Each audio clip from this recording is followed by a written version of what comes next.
Microsoft எக்ஸலில் ஃபில்டருங்கிற ஒரு கமாண்டை பற்றி பார்ப்போம். ஃபில்டருங்கிற ஒரு ஃபார்முலா பற்றி பார்ப்போம். இப்போ நான் எக்ஸாம்பிளுக்கு வந்து ஒரு டேபிள் ஒன்று க்ரியேட் பண்ணியிருக்கேன். எக்ஸலில் வந்து ஒரு டேபிள் ஒன்று க்ரியேட் பண்ணி வச்சுருக்கேன். அதில் என்ன கொடுத்துருக்கேன்னா நேம் கொடுத்துருக்கேன், டிபார்ட்மெண்ட்டு கொடுத்துருக்கேன், சேலரி கொடுத்துருக்கேன். இந்த ஃபில்டருங்கிற கமாண்ட் வந்து இந்த ஃபில்டருங்கிற ஃபார்முலா வந்து எதில் இருக்குன்னா எக்ஸல் 365 இருக்குது. 365 வந்து இந்த எக்ஸல் 365 ஃபில்டருங்கிற ஃபார்முலா இருக்குது. அதுக்கு ஒரு டேபிள் ஒன்று கொடுத்துட்டேன், நேம் கொடுத்துருக்கேன், டிபார்ட்மெண்ட்டு கொடுத்துருக்கேன், சேலரி கொடுத்துருக்கேன். இப்போ அந்த ஃபில்டருங்கிற ஃபார்முலாவை எப்படி யூஸ் பண்ணுற சொல்லி பார்ப்போம். இப்போ எக்ஸாம்பிளுக்கு நான் இந்த இடத்துல வந்து எனக்கு இந்த இடத்துல வந்து ஒரு ரிசல்ட் தேவைப்படுது. என்ன ரிசல்ட் தேவைப்படுதுன்னா இதில் இந்த டிபார்ட்மெண்ட்டில் வந்து எனக்கு ஹெச்ஆர் மட்டும் யார் இருக்காங்க அவங்க டீட்டெயில்ஸு வேணும்னு வச்சுக்கோங்களேன். எனக்கு இந்த டிபார்ட்மெண்ட்டில் வந்து ஹெச்ஆரில் மட்டும் யார் வேலை பார்க்குறாங்க அவங்களோட டீட்டெயில்ஸ் வேணும். அப்போ இந்த இடத்துல கர்சராக வச்சுக்கோங்க. அதாவது ஒரு டேபிள்லேருந்து நம்ம என்ன செய்யலாம், ஒரு குறிப்பிட்ட கண்டிஷனை வந்து தனியாக பிரித்து நம்ம எடுத்துக்கலாம். அதுக்கு தான் இந்த ஃபில்டருங்கிற ஃபார்முலா யூஸ் ஆகுது. இப்போ இந்த இடத்துல ஈக்குவல் டு கொடுத்துருங்க. ஈக்குவல் டு கொடுத்துட்டு ஃபில்டர்னு சொல்லி என்ட்ரு பண்ணுங்கள். FILன்னு சொல்லி அடிச்சிங்கன்னா வந்துடும். அதில் ஃபில்டர்னு வரும். அந்த ஃபில்டரை போய் கிளிக் பண்ணுங்கள். கிளிக் பண்ணோன்னா ஃபஸ்ட்டு என்ன கேட்குதுன்னா அரே கேட்குது. இந்த நீங்கள் அரே கொடுக்கும்போது ஹெட்டிங்கை விட்டுடுங்க. ஹெட்டிங்கை விட்டுட்டு ஒன்லி டேட்டாஸ் மட்டும் கொடுங்க. டேட்டாஸ் எவ்வளோ டேட்டாஸ் இருக்கோ அந்த டேட்டாஸ் மட்டும் கொடுங்க. ஹெட்டிங்கை விட்டுடுங்க. கொடுத்தாச்சு. இப்போ அதுக்கு அடுத்தது இந்த இடத்துல என்ன கொடுக்கணுன்னா இன்க்ளூடுன்னு இருக்குல்ல, அந்த இன்க்ளூடை கிளிக் பண்ணிக்கோங்க. கிளிக் பண்ணிவிட்டு அதில் போய் அதில் என்னத்தை நீங்கள் கண்டுபிடிக்க போகிறீங்க. அதில் வந்து நீங்கள் டிபார்ட்மெண்ட் தான் கண்டுபிடிக்க போகிறோம். அந்த டிபார்ட்மெண்ட்டை அப்படியே செலக்ட் பண்ணிங்க. அதில் அந்த டிபார்ட்மெண்ட்டை மட்டும் அப்படியே செலக்ட் பண்ணிங்க. டிபார்ட்மெண்ட் மட்டும் இந்த மாதிரி செலக்ட் பண்ணிங்க. அதையும் செலக்ட் பண்ணிடுச்சு. அதுக்கு அடுத்தது அதில் வந்து நம்ம என்ன கண்டுபிடிக்க போகிறோம், அந்த டிபார்ட்மெண்ட்டில் வந்து என்ன கண்டுபிடிக்க போகிறோம்னா ஒரு ஈக்குவல் டு கொடுத்துங்க. அதாவது அந்த டிபார்ட்மெண்ட்டில் வந்து நமக்கு என்ன வேணும், ஹெச்ஆர் வேணும். அதை வந்து கொட்டேஷனுக்குள்ளே கொடுத்துருங்க. இந்த மாதிரி கொட்டேஷனுக்குள்ளே ஹெச்ஆர்னு சொல்லி கொடுத்துருங்க. கொடுத்துட்டு கொட்டேஷனை க்ளோஸ் பண்ணிவிடுங்க. க்ளோஸ் பண்ணிவிட்டு பாக்கி எல்லாத்தையும் எரேஸ் பண்ணிவிடுங்க. பாக்கி எதுவுமே எனக்கு தேவையில்லை நமக்கு. இந்த மாதிரி கொடுத்துருங்க. ஈக்குவல் டு ஃபில்டர்னு சொல்லி கொடுத்துருக்கேன்.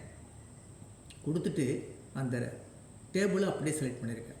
டேபிளை செலக்ட் பண்ணும்போது டைட்டில் எப்படி இருக்குது, டைட்டில் தேவை கிடையாது. ஒரு கம்மா ஒன்று கொடுத்துட்டேன். அதுக்கு அடுத்தது அதில் நம்ம என்ன கண்டுபிடிக்க போகிறோம்னா டிபார்ட்மெண்ட்டில் வந்து ஹெச்ஆருங்கிறது.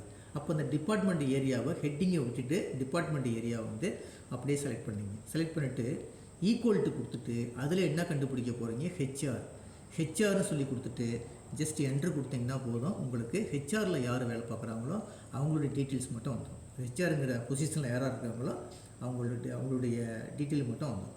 ஓகேங்களா?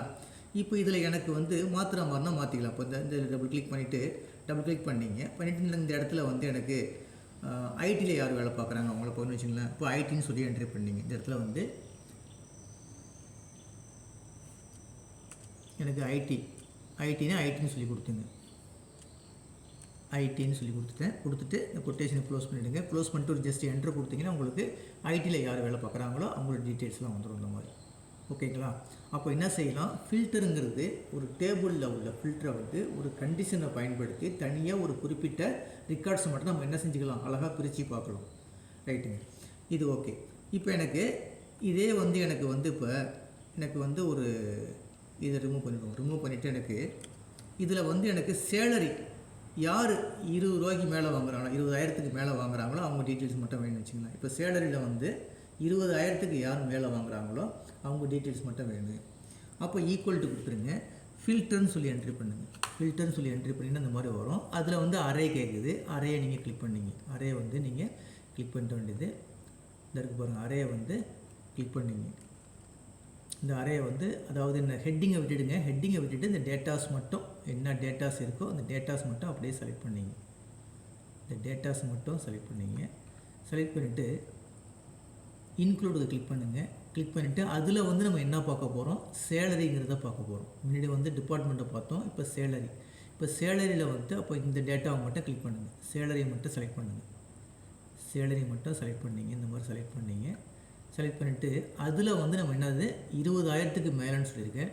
அப்போ இந்த இடத்துல கிளிக் பண்ணிங்க. இந்த இடத்துல இப்படி கிளிக் பண்ணிவிட்டு கிரேட்டர் தென் கொடுத்துருங்க. கிரேட்டர் தென் கொடுத்துட்டு 20,000 எவ்வளோ கொடுக்குறோமோ அதை மென்ஷன் பண்ணிவிடுங்க. 20,000 கொடுத்துட்டு பாக்கி எல்லாத்தையும் டெலீட் பண்ணிவிடுங்க. பாக்கி எதுவுமே நமக்கு தேவையில்லை. 20,000 கொடுத்துட்டேன். அதாவது இந்த சேலரி லிஸ்ட்டில் வந்து எனக்கு கிரேட்டர் தென் 20,000 சொல்லி கொடுத்துருக்கேன். கொடுத்துட்டு ஜஸ்ட் என்ட்ரு கொடுக்குறேன். உடனே என்ன சொல்கிறது, ஒரே ஒரு ஆள் தான் இருக்கிறாங்க. யார், ராணின்னு ஒரு ஆள் தான். ஹெச்ஆர் 25,000 சொல்லுது. ஓகேங்களா? சரிங்க. இப்போ இதில் வந்து இந்த கொடுக்குறோம்ல, இதில் வந்து இப்போ எக்ஸாம்பிளுக்கு இந்த இடத்துல வந்து நான் வந்து 30 சொல்லி கொடுக்குறேன்னு வச்சுங்களேன். 30ன்னு சொல்லி கொடுக்குறேன்.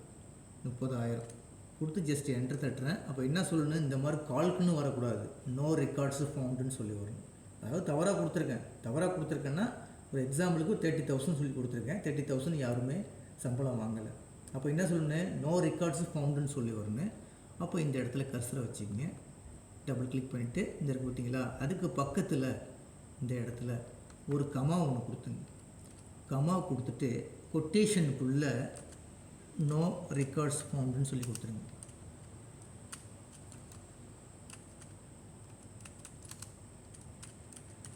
நோ ரெக்கார்ட்ஸ் ஃபவுண்டுன்னு சொல்லி கொடுத்துட்டு கொட்டேஷனை க்ளோஸ் பண்ணிவிடுங்க. சப்போஸ் இந்த கண்டிஷனை வந்து தவறாக இருந்துச்சுன்னா ஒன்று என்ன சொல்லும், இந்த ரிசல்ட்டை சொல்லிடும். இப்போ நோ ரெக்கார்ட்ஸு ஃபவுண்டுன்னு சொல்லிடும். ஓகேங்களா?